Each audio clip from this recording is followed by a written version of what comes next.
said, what are we doing? He goes, well, try this. Well, okay, what about that? He goes, I think you could probably attach to that because it's already survived and it's pretty strong. And then we had another engineer come in and said, verily so, if you lag in another piece on top of that, then you'll be fine. You got to bend over the rebar to hold on the first plate, and then you attach every foot 2 3.5 inch screws around to lag in, and then you've got your basis for laying the next structural roof. Everybody understand that? Because it was pretty important. Okay, so those of y'all like me, yeah, those of y'all like me who don't understand that, let me try. There's a board that goes all around the top of the walls for the house, okay? The first thing we were told is you need to pull that board off and start that again. And Robert Mann's like, we're going to be doing that for 2.5 days, getting that board just right. Is there any way we can just use the board that's there, because it's pretty sturdy, and then fill that out, and then put another board on top so we have double boards on top? And so the engineer scratched his head for a little bit, they talked a little bit, they talked back and forth, and finally they said yes, which saved us about 2.5 days. By the end of the day, we had those boards going all around the roof, which actually took a great deal of effort. See Samuel here notching, because you have rebar and you got to make the thing fit exactly on the plate. Did you have any code to go by?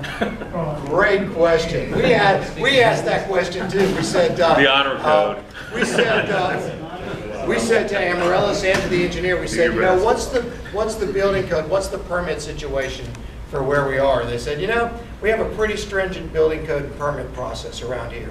The thing is, once we're rebuilding after the hurricane, nobody cares. So it's all done. Now, if they come back and actually happen to inspect something and it wasn't built to code, you're going to have a problem.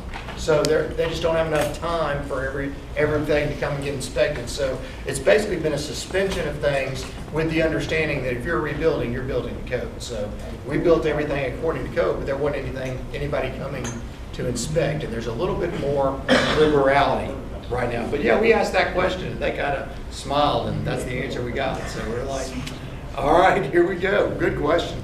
You see Anthony and Joey making sure things are level. Robert Mann inspecting up there to make sure, because we got to have that. If we don't have that, we can't screw in the building to anything. So Friday comes along.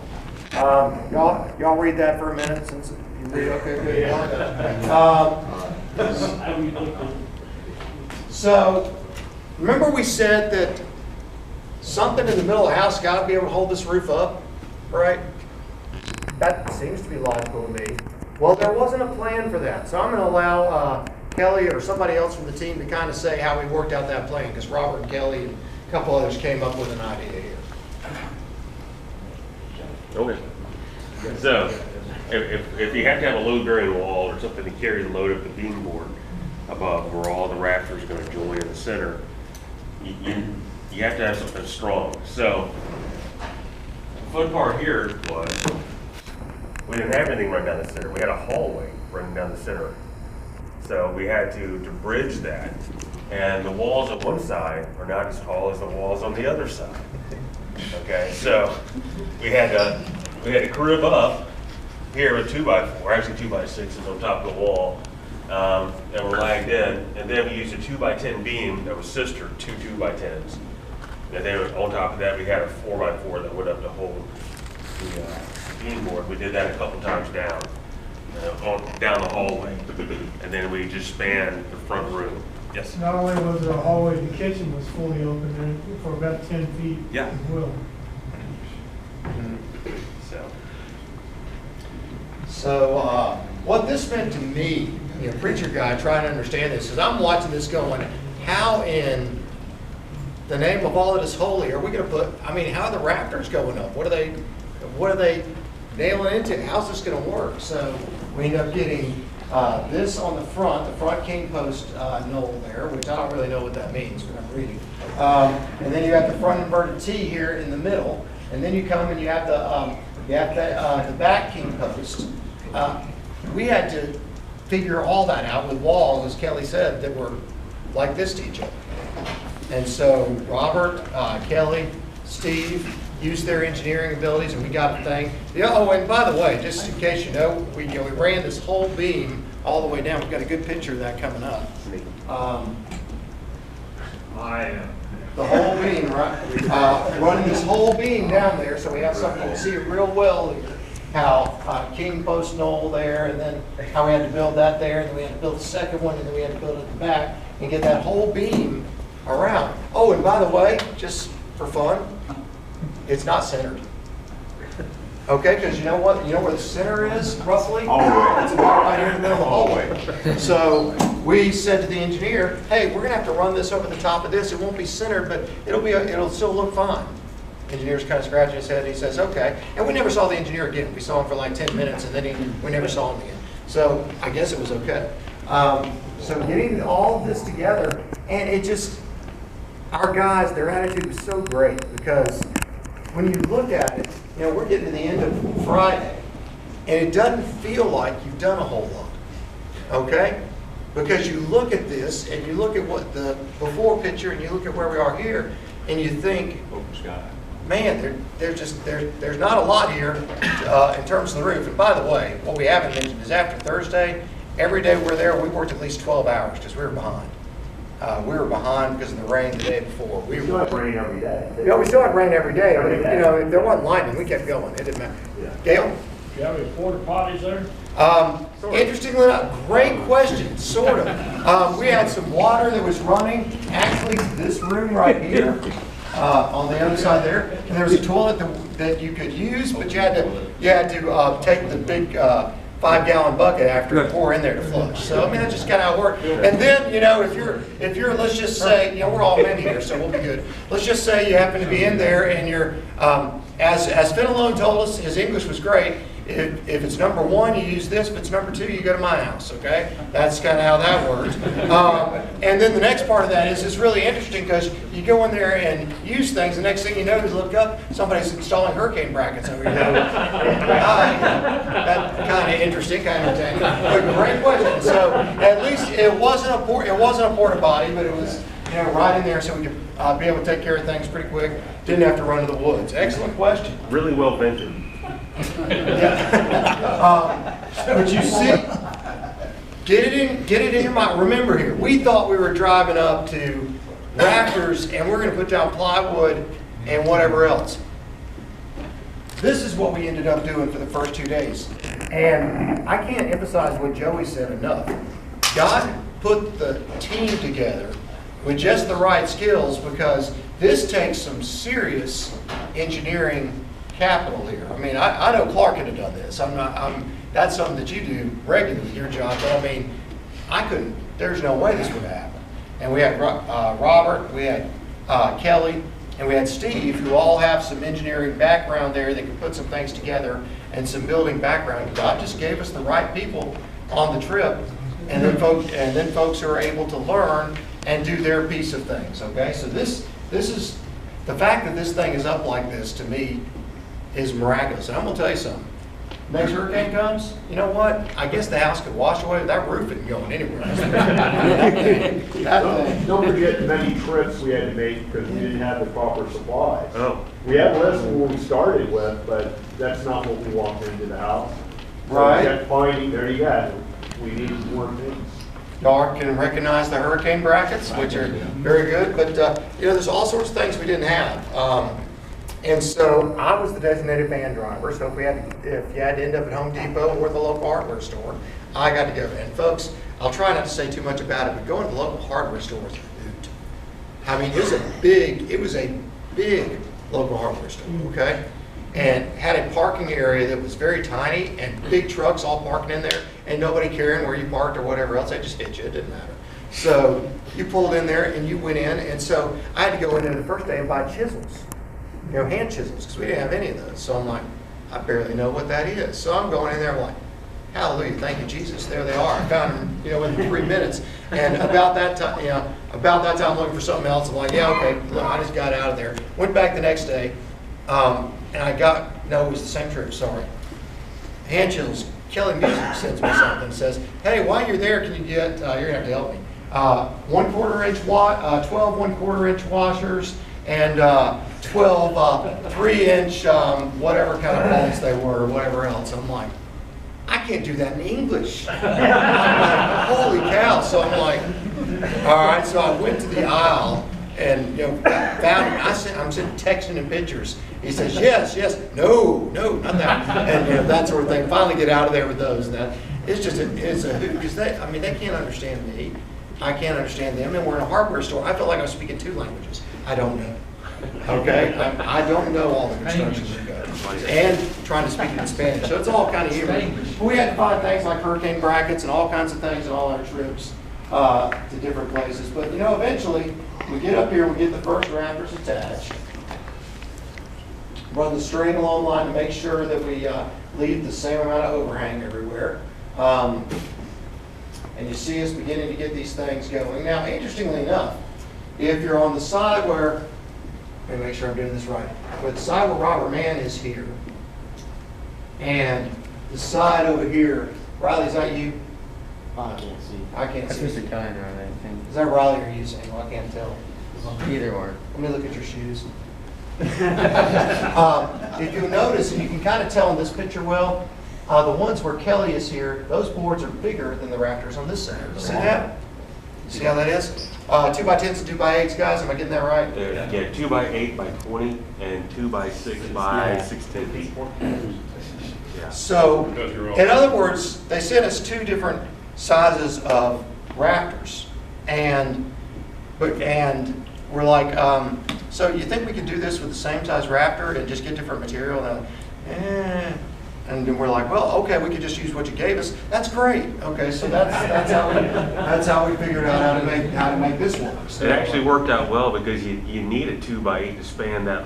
I guess we went 17 feet, so we were cutting tails off of the 20-footers and the 16-footers a little bit, but you actually needed that extra thickness to cover them. And that was just a blessing. Right, because they're offset, exactly. So, blessing that we figured out how it worked out again. God putting the right people at the right place and just making things happen. Now, one of the toughest parts of this was the blocking, which is basically going through the roof, and you see how the rafters go across, and taking, how long are they, Ray? There was an average of 22 inches. Right. 22 inches. 22 out, all the way down to make sure you have extra bracing all the way through there. So Ray and Steve spent a lot of time doing that. So much so that the only way you could wake Ray up when he was tired was by saying, Ray, 22 and a half. He'll get up 22 and a half. All right, that sort of thing. And then Anthony and Joey spent a lot of time doing some of that blocking as well. Those of you who've done that, very tedious work. You're measuring to make sure it's the same thing all the way through, going and cutting, bringing them back in there, drilling them in, then going. It just very, very tedious work, especially when you're working off on Nail gun? We had 1 nail gun, yes, that was helpful. But most of the stuff we had to put in were screws, and all this was screws. 3.5 inch screws. Yeah, that's why it's never coming apart. That's never coming apart. Everything is screwed. Sunday, Joey Beck, tell us something about worship on Sunday, if you would, sir. Well, worship was, I'll stand. Yeah, stand up here. This is Joey Beck, ladies and gentlemen. I'm going to throw in my whole CE, my Christian experience on this, just to start. But so a while back ago, I guess a few people got together and figured there was a need to have a men's breakfast. And so I decided to come out. I said, if somebody starts a men's breakfast, I'll come out here. And so through that experience, I found out they had a mission trip to Puerto Rico. All right. And they needed more people to go. And so I usually thought, well, that's a good cause, you know. And I said, but I've never been on a mission type trip out of country, even though it's not out of, you know what I mean. And so we already talked about the U.S. territory and citizens. All right, so somehow I ended up saying I'd go on a Puerto Rican mission trip where I had no plan or anything to go on. And I credit all that to whoever decided to start a men's breakfast, because that's how God worked in my life. Okay, so this is my part. And so after I signed up and everything, I found out about the how much it was, and started. Then I had questions, because I was like, we're spending a lot of money to go over there. wouldn't it be better just to send money over there? And so that was one of the thoughts that I had struggles with. And then the other struggle, that was mainly my biggest one. I was like, God, is this the right thing to do? Right? Wouldn't it be better just to send them money, and then I could send them money for a plane ticket, and they could do that? And there's a couple friends with at work I talk to on a regular basis, and one of them's done a lot of foreign mission work.